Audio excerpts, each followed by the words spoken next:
An saurare mu barkanmu da yiwuwar haka.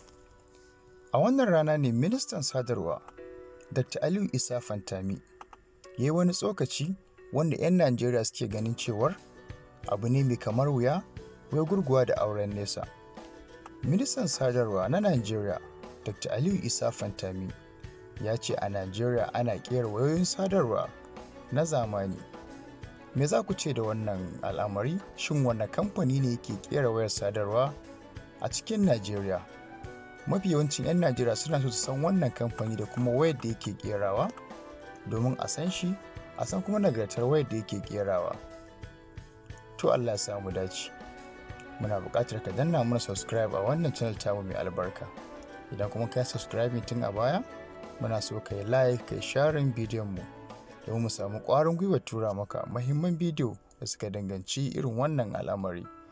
Muna godiya.